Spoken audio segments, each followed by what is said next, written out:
2 years ago, voters in Warwick gave the green light to $350 million in bonds to replace Tollgate and Pilgrim high schools. But inflation is impacting that price. Tonight, we're looking into how that's affecting construction projects. Here's NBC 10's Liz Bateson with tonight's Crisis in the Classroom report.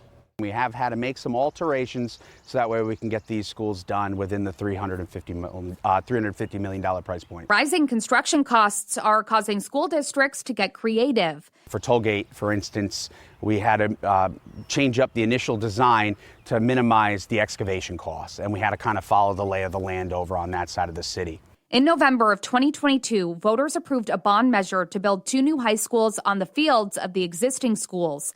Since then, construction costs have spiked across the nation, piling on worries like, will they stay on budget? The initial designs were conceptual, and we really have to look at the inflation with some of the building materials. And there are a lot of things that we certainly wanted to have within these schools, and that we would deem those as nice to have items. And certainly if the costs afford it, we will get them back into the schools. That includes reducing square footage and removing features in the gyms like walking tracks. Those cuts are allowing the district to stay on track and on budget. The spaces are going to be very wide open, so that way there can be collaboration between the students rather than a standard, or a prior classroom style where it was just rows of seat. Now we're going to get them into groups so that way they can collaborate and engage more, be innovative while being independent. Meanwhile, work is already underway at various other schools across the district, including Norwood, Holloman, and Greenwood elementary schools and Windman Middle School. All of this while managing a budget season made challenging by a shakeup in state aid and COVID relief money no longer being available. The governor's proposed